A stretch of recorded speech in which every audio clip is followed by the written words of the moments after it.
Air bag हमारी गाड़ी में जो लगे रहते हैं, वो एयर बैग जो है ना सेंसर से चलते हैं, जो कि जब सामने की तरफ आपके गाड़ी का जो ये बम्पर का हिस्सा आता है, सामने का हिस्सा, यहाँ पे एक सेंसर लगा रहता है जो एयर बैग से कनेक्ट होकर रहता है। वो ईसीएम को सिग्नल देता है कि भाई एक्सीडेंट हुआ, एयर बैग खोलो।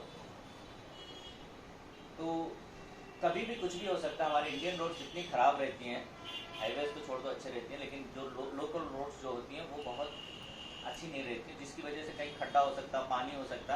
अगर यहाँ पे भी फोर्स से ऐसा लग जाएगा तो एयर बैग खुल जाएगा। तो एयर बैग जो खुलता है, अब यहाँ पे दिख रहा है ना, जो कट कर दिया है,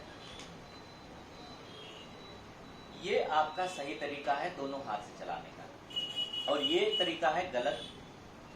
बहुत से लोग क्या करते हैं, टर्न मारने के टाइम पे आसान ग्रिप रहेगा करके क्या करते हैं, ऊपर से ऐसे नहीं घुमाते हैं जो हमेशा घुमाना है, ऐसे पकड़ के ऐसे करते हैं। अब आपका हाथ ऐसे अंदर से पकड़े हैं, ठीक है, उसके बाद घुमा रहे हैं, एयर बैग ओपन हो गया तो क्या होएगा? आप नहीं, हाथ तो ऊपर नहीं आएगा आपका, क्योंकि यहाँ लॉक है, यहाँ पे लॉक है, और बॉडी में यहाँ लॉक है ना। ये यहाँ पे ठोकेगा एयर बैग, है ना। वो देखो स्टीयरिंग को आपको समझ में आएगा, फोर्ड यहाँ पे लिखा है, उसके नीचे एयर बैग, वो जो सेंटर में जो बड़ा वाला हिस्सा दिया है उसमें एयर बैग है। अब जब वो खुलेगा तो आपका हाथ स्टीयरिंग के अंदर से ऐसे लॉक रहेगा, यहाँ लगेगा तो क्या होएगा, यहाँ जॉइंट है, यहाँ सपोर्ट है, यहाँ सपोर्ट है, और यहाँ से ये टूट जाएगा। ये कैसे टूटेगा?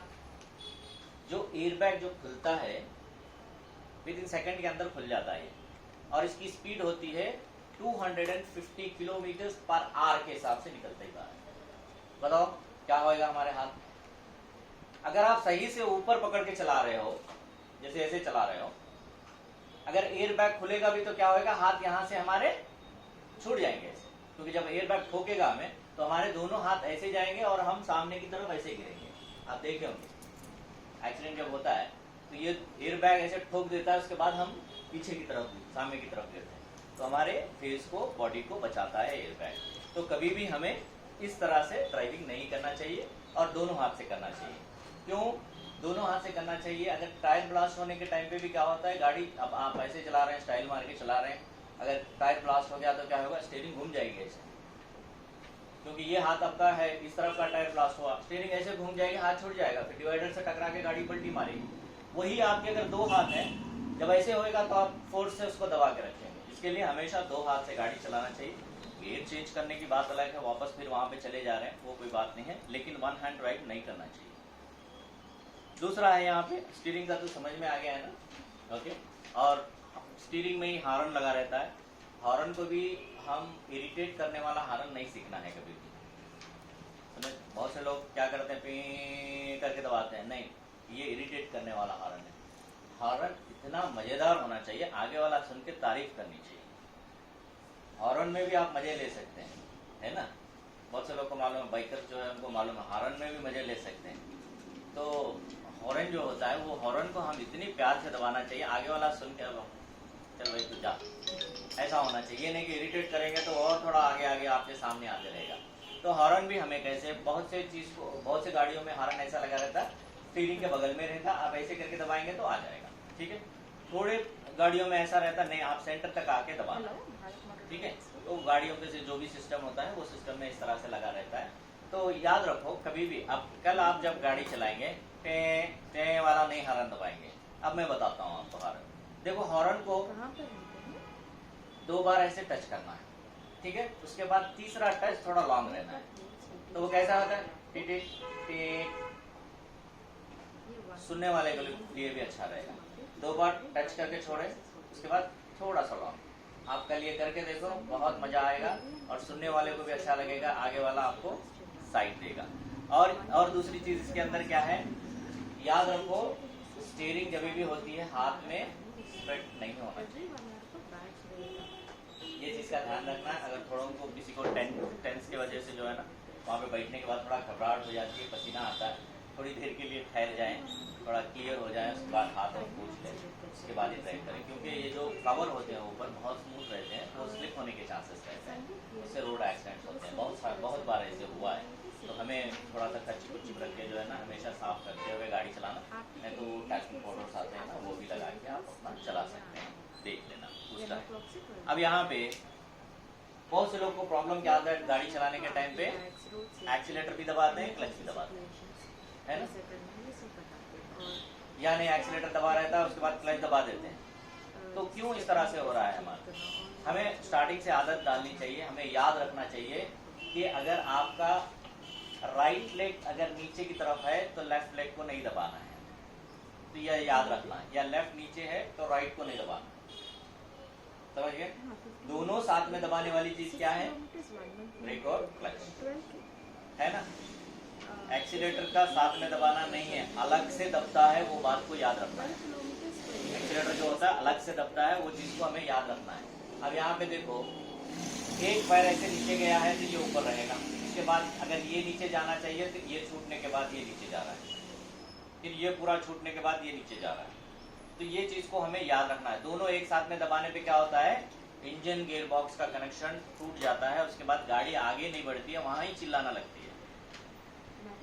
गाड़ी आगे कब बढ़ती है? जब आप क्लच छोड़ोगे। क्लच दबाने का मतलब क्या है? गियर और इंजन का जो कनेक्शन है, जो आगे चलाने के लिए जो चलाता है, वो छूट जाता है। उसके बाद आप गियर चेंज करते हैं, फिर से आके मिलता है, फिर जब वो अपनी इंजन जो है ना कार को आगे खींचने लगता है, फिर जब क्लच दबाते हैं फिर ये छूट जाता है, फिर उसके बाद में आप गियर बदलते हैं, फिर क्लच छोड़ते कि इंजन आगे अपना खींचना स्टार्ट करता है। ये चीज का सिस्टम है इसका। तो जब आप क्लच दबाएंगे, इंजन और गियर का कनेक्शन टूटा रहेगा, कितना भी एक्सीलेटर लो ना, वहीं पे चिल्लाएगी लेकिन वो आगे नहीं बढ़ेगी। तो ये सिस्टम है। तो क्लच को हम किस तरह से दबाना चाहिए, अभी इससे पहले भी मैं बताया था, इस तरह से दबा रहे हैं और उसके बाद इसी तरह से छोड़े। कितना छोड़े हैं, कितना क्या है, आपको समझ में आ जाएगा। अब यहाँ पे फर्स्ट गियर में गाड़ी बंद पड़ जाती है, बहुत से लोग को होता है फर्स्ट गियर में गाड़ी बंद पड़ जाती है। तो शुरुआत से हमें आदत डालनी चाहिए फर्स्ट गियर में से गाड़ी किस तरह से निकालना है। देखो आप बैठ गए यहाँ पे, गाड़ी में बैठे, गाड़ी स्टार्ट की, फर्स्ट गियर लगाया, उसके बाद क्लच छोड़ दी, धड़ेल करके ऐसे करके बंद हो जाए। नहीं बंद होने का तरीका क्या है? सबसे पहले हम गाड़ी स्टार्ट करने से पहले हमें क्या करना चाहिए, ब्रेक और क्लच को दबा के रखना चाहिए। ये फॉर्मूला, क्लच और ब्रेक को जब दबा के रखेंगे तो क्या होगी, गाड़ी वहीं पे रुकी रहेगी। ओके, जब कार को स्टार्ट करोगे, फर्स्ट गियर लगाओगे, बहुत से लोग क्या करते हैं, ब्रेक को छोड़ते हैं और एक्सीलेटर के पास आते हैं। तो कल से हम लोग ऐसे नहीं करेंगे। क्या करेंगे, पहले हम क्लच को छोड़ेंगे, ब्रेक को नहीं छोड़ेंगे। ठीक है, जब क्लच को हम छोड़ रहे हैं, क्लच एक पॉइंट में आने के बाद, एक जगह पे आने के बाद गाड़ी में एक वाइब्रेशन ऐसे स्टार्ट होएगा, आपको पता चलेगा वाइब्रेशन आ रहा है, स्टार्ट हुआ है करके। तो क्लच को वहां पे ही होल्ड कर दो, अब ना छोड़ना है ना दबाना है। ठीक है, उसके बाद आप ब्रेक को छोड़ो, गाड़ी आगे ही जाएगी, 1 इंच पीछे भी नहीं आएगी, बंद भी नहीं पड़ेगी। क्या कर रहे हैं हम यहाँ पे, क्लच और ब्रेक दबा के रख रहे हैं और उसके बाद फर्स्ट गियर लगा के क्लच को धीरे धीरे छोड़ रहे हैं। तो क्लच एक मूवमेंट में, एक पॉइंट पे आने के बाद में गाड़ी में एक वाइब्रेशन स्टार्ट होएगा। जब ये वाइब्रेशन स्टार्ट होएगा तो आप समझ लेना चाहिए कि गाड़ी आपको बता रही भाई अब ब्रेक छोड़, मैं आगे जाऊंगा। तो क्लच को वहीं पे दबा के रोक देना चाहिए आपको, जहां पे वाइब्रेशन आ रहा है, ना दबाना है ना छोड़ना है। उसके बाद ब्रेक को छोड़ो, आगे ही जाएगी। यही क्लच पॉइंट बोलते हैं, इसको ही हाफ क्लच बोलते हैं। यही आपको अप में जाने के टाइम पे रुक गई गाड़ी तो फिर वापस वहां से जाना है, यही चीज आपको काम में आती है, हाफ क्लच। ठीक है, कभी भी कोई भी गाड़ी, आपकी गाड़ी या आपके दोस्त की गाड़ी, किसी और की गाड़ी, कोई भी गाड़ी चला रहे हैं तो सबसे पहले हमें यही फॉर्मूले से क्लच का पॉइंट कहाँ आ रहा है एक बार देखेंगे तो हमें गाड़ी फर्स्ट गियर में बंद नहीं पड़ेगी। अप में भी अगर गाड़ी रोकेंगे तो वो हाफ क्लच आने के बाद में फिर जब आप ब्रेक छोड़ेंगे आपकी गाड़ी 1 इंच भी पीछे नहीं आएगी, वहां से आगे जाएगी। अब इस क्लच को पूरा नहीं छोड़ना है, गाड़ी जब चलना स्टार्ट करी तो पूरा नहीं छोड़ना है आपको, क्योंकि आपके आगे ट्रैफिक हो सकती है ना, या धीरे धीरे ट्रैफिक आगे जा रही है। तो जहां पे आपको फिर रोकना है गाड़ी, वहां पे फिर क्लच दबा के नहीं रोकना है आपको, डायरेक्ट ब्रेक करो, गाड़ी रुक जाएगी, क्योंकि ये हाफ क्लच में है, क्योंकि इसको होल्ड करके रखे हैं अपन। जो ट्रैफिक में जो गाड़ियां ऐसे बम्पर टू बम्पर जाती है, इसी फॉर्मूले से जाती है। तो हमें क्या करना है, यहाँ पे हाफ क्लच रखे रहना है ऐसे, ताकि हमारे सामने का ट्रैफिक क्लियर ना हो। उसके बाद आगे जाना है, जहां जाना है वहां ब्रेक करो, गाड़ी रुक जाएगी। फिर उसके बाद ब्रेक को छोड़ दो, गाड़ी चली जाएगी। फिर जहाँ चाहिए वहां रोक दो, फिर उसके बाद जहां चाहिए आपको लेके जा सकते हैं। ये हाफ क्लच का फॉर्मूला है। अब यहाँ पे हम आते हैं ब्रेक पे। ठीक है, एक क्लच का तो हमें समझ में आ गया। अब ब्रेक पे आते हैं। बहुत से लोग क्या करते हैं, धड़ल्ले से ब्रेक दबा देते हैं। गाड़ी क्या होती है, ऐसे ऐसे करके बंद पड़ जाती है ना। तो क्यों बंद पड़ रही है गाड़ी है, अभी मैं आपको बताया ना, गियर और इंजन का जब कनेक्शन लगा रहता है, आप डायरेक्ट ब्रेक करोगे तो ये इंजन तो सामने खींचते रहेगा, आप उसको जाने नहीं देंगे तो क्या होगा, वो ऐसे ऐसे करके जबरदस्ती करेगी खींचने की, उसके बाद गाड़ी का इंजन बंद पड़ जाएगा। तो जब कभी भी आपको ब्रेक करना है तो इन दोनों को अलग करना है, ठीक है। ये अलग कब करना है, इसका भी एक सिस्टम है। जब आपकी गाड़ी स्लो चल रही है, सबसे पहले क्लच, उसके बाद ब्रेक। जब आपकी गाड़ी स्लो मूवमेंट में है तो सबसे पहले क्लच, उसके बाद ब्रेक। अब अगर गाड़ी की स्पीड ज्यादा है, सबसे पहले ब्रेक, उसके बाद क्लच। क्लच क्यों दबा रहे हैं यहाँ पे, ताकि हमारा इंजन बंद ना पड़े, क्योंकि हम आगे फिर चलना है। समझ में आया, जब गाड़ी स्लो है पहले क्लच, उसके बाद ब्रेक। जब गाड़ी की स्पीड ज्यादा है, पहले ब्रेक, रुकने के मोमेंट में क्लच, और उसके बाद टोटल ब्रेक। ये चीज को हमें समझना है। ये कब समझ में आएगा, इंजन और गियर का कनेक्शन समझ में आएगा तो आएगा। आपको पूरा रुकना है, क्लच और ब्रेक दबा दिए, रोक दिए, क्योंकि उसके बाद जाना नहीं है, न्यूट्रल करके गाड़ी बंद करके उतर जाना है, नहीं, बीच रोड में हमें फिर जाना है ना।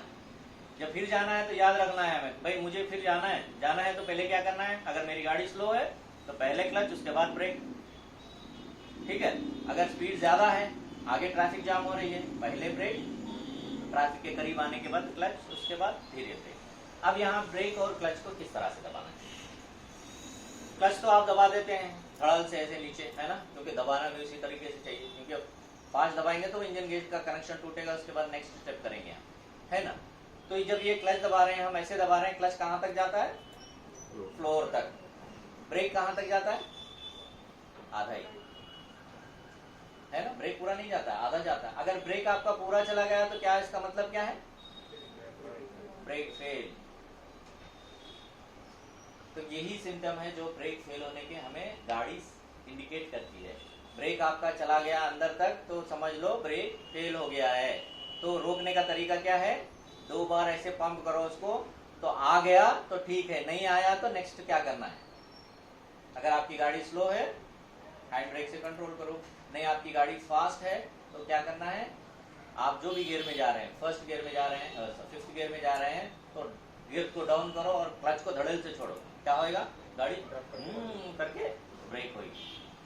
ऐसे फिर क्लच दबाओ, फिर एक गियर खींचो, उसके बाद धड़ेल से क्लच को छोड़ो, क्या होगी, फिर ऐसे करके कंप्लीट होगी। जो लास्ट मोमेंट में आने के बाद आप उसको हैंड ब्रेक से गाड़ी को कंट्रोल कर सकते हैं। अब देखो ब्रेक पूरा नहीं जाएगा, आधा ही रुकेगा।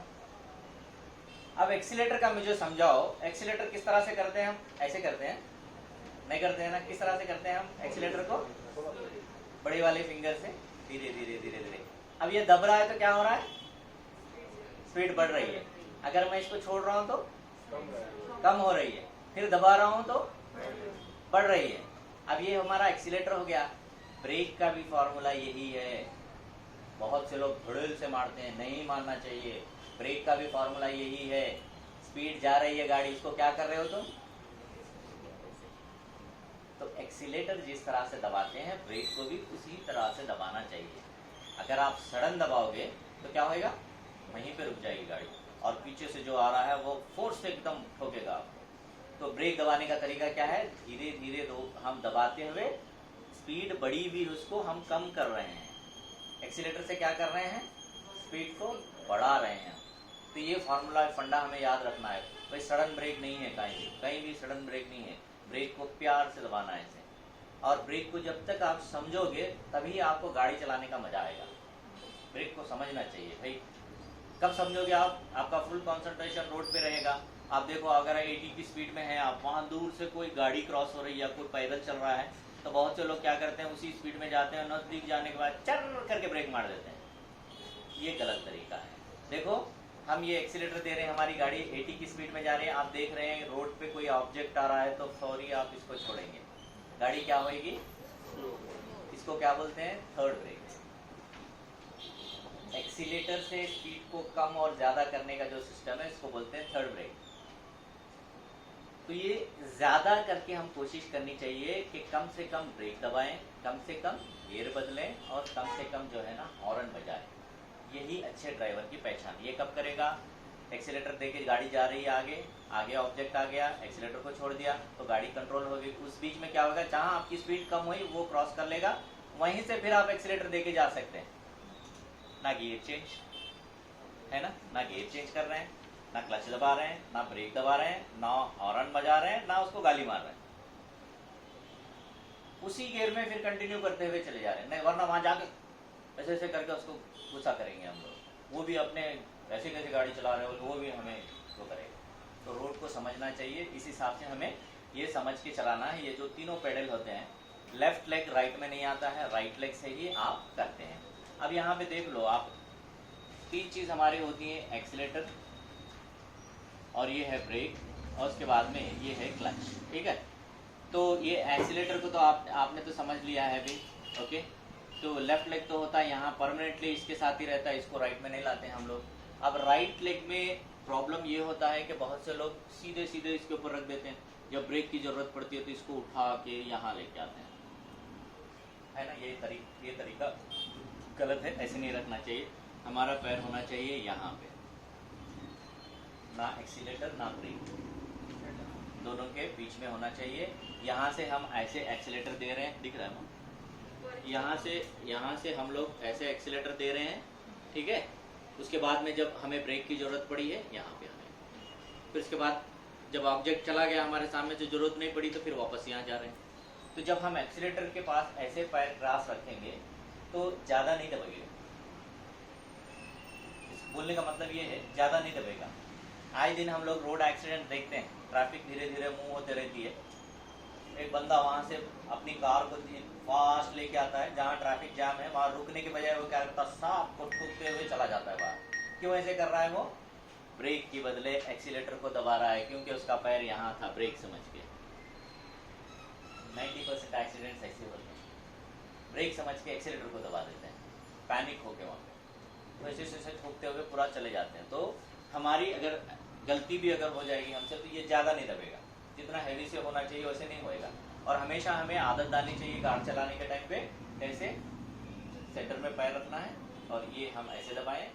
जब हमारा एक्सीलेटर का काम हो गया, आप जब कुछ भी आया तो ब्रेक के पास फौरी आ जाना है, आपको दबाना नहीं है, जरूरत पड़ेगी तो दबाएंगे, सेफ्टी के लिए यहाँ ला रहे हैं। उसके बाद फिर वापस हम यहाँ चले जा रहे हैं, ओके। एक्सीलेटर हो गया हमारा, अगर कोई ऑब्जेक्ट आया फिर वापस यहाँ पलट के आ रहे हैं, ठीक है। ये चीज़ का रखना है, डायरेक्ट नहीं रखना है, क्योंकि आप पैर यहाँ से उठा के यहाँ लाने में ही एक्सीडेंट होने के चांसेस होते हैं। आप देखे होंगे पैर, पहले तो आप वहाँ देखोगे, समझोगे, फिर पैर को उठाओगे, फिर इसके पास लाओगे, फिर उसको दबाओगे, फिर गाड़ी रुकने के लिए भी टाइम लेगा, है ना। यहाँ रहेगा, तुरंत यहाँ से उठा, यहाँ आया और दबा दिया। ये चीज़ का हमें ध्यान रखना है। इसमें कुछ डाउट है क्या? एक्सीलेटर, ब्रेक, क्लच में